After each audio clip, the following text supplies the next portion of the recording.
யார் ஆட்சிக்கு வரக்கூடாது என்பதை மக்களுக்கு விளக்கி சொல்லணும். ஒரே நாளிலே நடந்த பல சம்பவங்கள். தற்போதைய சூழல்ல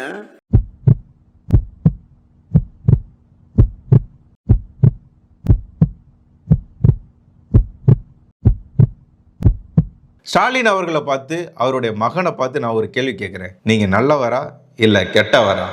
ஆயிரக்கணக்கான பெண்கள் கூடியிருக்கக்கூடிய இந்த மாநாட்டு மேடையிலே நின்று கொண்டு நான் தலைநிமிர்ந்து சொல்லுகிறேன், இந்திய மாநிலங்களிலேயே பெண்களுக்கு பாதுகாப்பான மாநிலம் எங்க தமிழ்நாடு தான் அடிச்சு சொல்றேன். ஏன் அப்படின்னா, உலக மகளிர் தினத்தன்று நடந்த பல சம்பவங்கள். அந்த நாள் தமிழகத்தின் இருண்ட நாள் அப்படின்னு கூட சொல்லலாம். இதுல மக்களே, உங்களை பார்த்து நான் ஒண்ணு கேட்கிறேன். வரக்கூடிய தேர்தலில் எந்த கட்சிக்கு ஓட்டு போட போறீங்க? இதுக்கு பதில் சொல்ல விரும்பலையா? ஆனா நான் சொல்றதை கேட்டு முடிவு பண்ணுங்க. அதுக்கப்புறம் உங்களோட ஓட்டை போடுங்க. அப்படி என்ன உலக மகளிர் தினத்தன்று 2 நாள்னு சொல்ற அளவுக்கு என்ன நடந்தது அப்படின்றத பார்த்துடலாமா? வாங்க பார்க்கலாம்.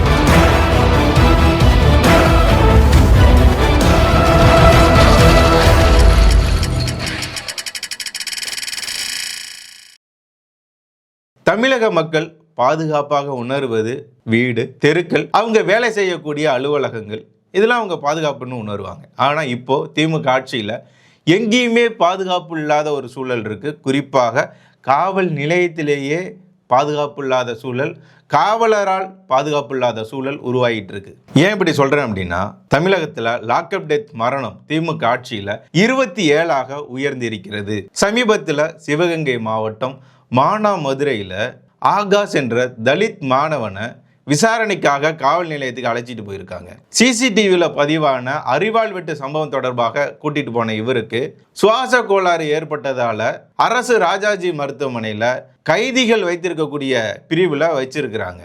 ஆனாலும் சுவாச சிக்கல் காரணமாக அவர் இறந்து போனதாக சொல்லப்படுது. அதை தொடர்ந்து உறவினர்கள்லாம் இன்று வரை போராடிய நிகழ்வெல்லாம் பார்க்க முடிகிறது.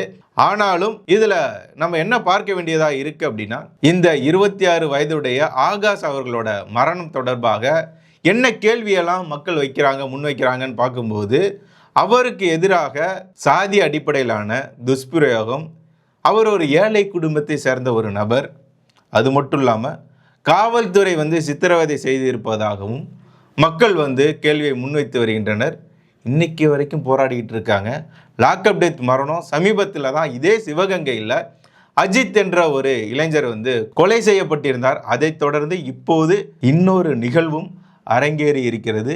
தமிழக முதல்வரே ஸ்டாலின் அவர்களே, துணை முதல்வர் உதயநிதி அவர்களே, இதற்கு மன்னிப்பு கேட்பீர்களா? என்ன நடந்தது? தொடர்ந்து தமிழகத்தில் லாக்அப் டெத் மரணம் என்பது அதிகரிச்சுக்கிட்டே போயிட்டு இருக்கே. இந்த மாதிரியான குற்றங்களை தடுப்பதற்கு ஸ்டாலின் அவர்களின் இரும்பு கரம் எங்கே போனது? ஏன் இன்னும் மன்னிப்பு கேட்கல? ஏன் இதை முறையாக விசாரிக்க இன்னும் தொடங்கல? மக்கள் இது போன்ற பல கேள்விகளை முன்வைத்து வருகின்றனர். நீதியை பாதுகாக்க வேண்டிய இடம் இன்னைக்கு அவருடைய மரணத்திற்கான இடமாக மாறி இருக்கிறது. அடுத்ததாக நாம் பார்க்க போகிறது ரொம்ப தொலைவில் இல்லை, அதே மானாமதுரை அருகில் உடையகுளத்தை சேர்ந்த ஒரு பகுதியில் ஆட்டோ ஓட்டுநராக இருந்த முனீஸ்வரன், அவருக்கு வயது 30. அவர் கழுத்து அறுபட்டு கொலை செய்யப்பட்டிருக்கிறார்.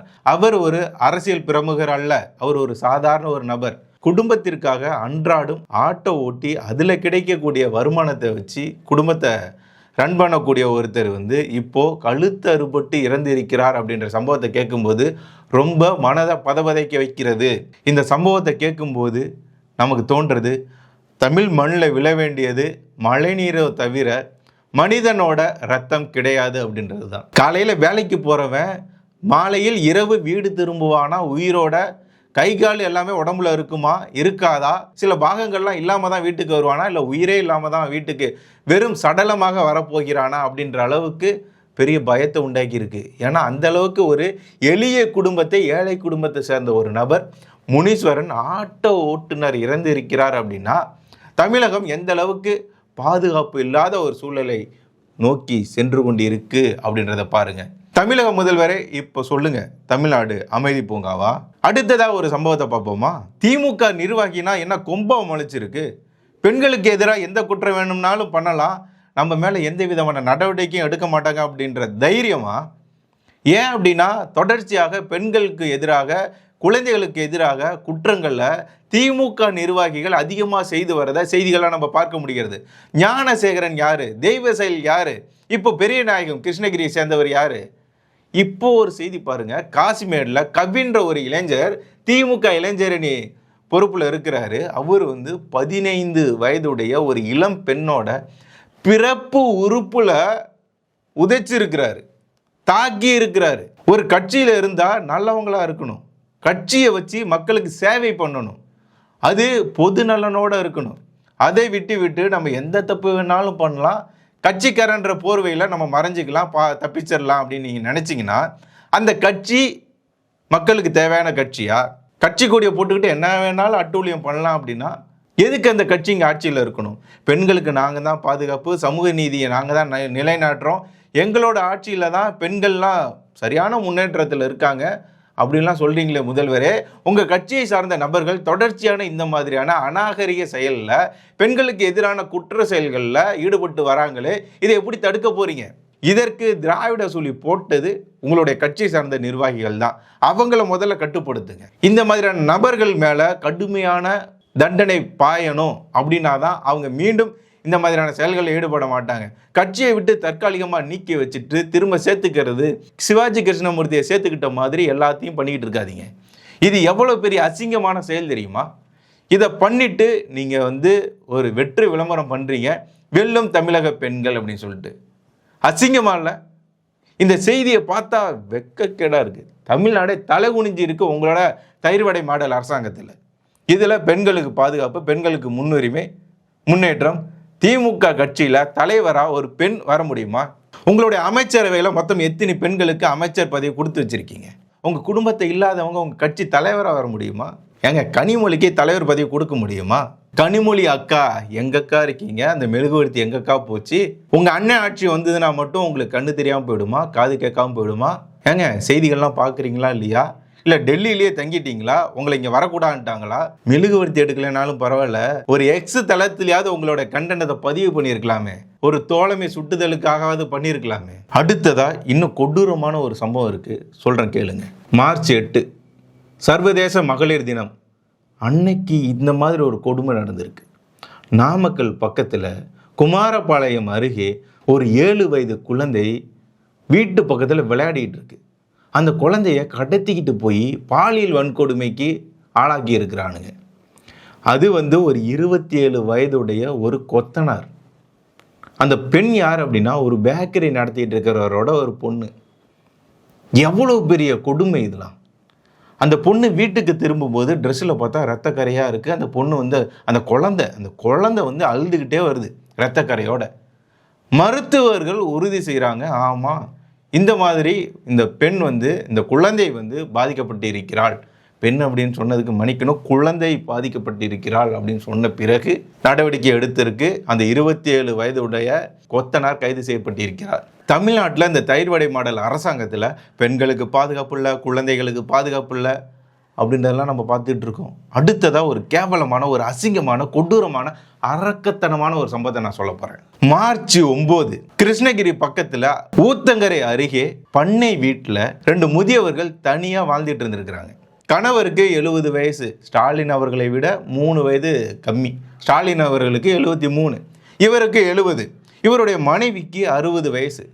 பண்ணை வீட்டில் தனியாக இரவில் இருக்கும்போது உள்ளே பூந்த நபர்கள் இவரை சரமாரியாக தாக்குனதில் பலத்த காயத்தோட ரத்தத்தோட மருத்துவமனைக்கு கொண்டுகிட்டு போகும்போதே இறந்து போயிட்டார் அந்த பெரியவர். அவருடைய மனைவிக்கு நடந்த கொடூரம் என்ன தெரியுங்களா? 60 வயதுடைய பாட்டியை பாலியல் வன்கொடுமை செஞ்சுருக்கானுங்க. இதை விட ஒரு கொடூரம் தமிழகத்தில் இருக்க முடியுமா அப்படின்னு தெரியல. 7 வயசு குழந்தைய தூக்கிட்டு போய் ரேப் பண்ணுறது, 60 வயது பாட்டியை பாலியல் வன்கொடுமை செய்யறது. தமிழகமா இது? தமிழ்நாடு எதை நோக்கி போயிட்டுருக்கு? சட்டம் ஒழுங்கு எங்கே இருக்குது?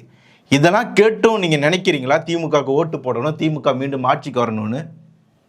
திமுக மீண்டும் ஜெயிக்கவே ஜெயிக்காது, ஆட்சிக்கு வராதுன்னு அவங்களுக்கு தெரியும். அதனால தான் எந்த கட்சி வந்தாலும் வாயை பொழந்துக்கிட்டு நாக்கை தொங்க போட்டுட்டு கூட்டணியில் சேர்த்துக்கிறாங்க. எத்தனை சீட்டு வேணாலும் கொடுக்குறையா, கூட்டணிக்கு வந்துறியா, எவ்வளோ பெட்டி வேணாலும் கொடுக்குறோம், கூட்டணிக்கு வந்துரு. இதுதான் அவங்களோட நிலைப்பாடாக இருக்குது.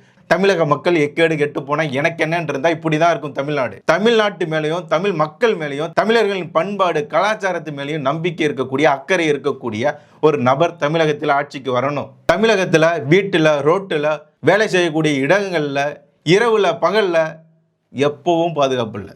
ஒருவேளை அறிவாலயத்திலேயாவது பாதுகாப்பு இருக்குமா, கோபாலபுரத்திலேயாவது பாதுகாப்பு இருக்குமா, அங்கே இருக்கக்கூடிய பெண்களுக்காவது பாதுகாப்பு இருக்குமா அப்படின்றது தெரியல. பாதுகாப்பே இல்லாத, அமைதியே இல்லாத, சட்ட ஒழுங்கே இல்லாத ஒரு ஆட்சியில் தமிழகத்தில் நம்ம இருந்துகிட்டு இருக்கோம்.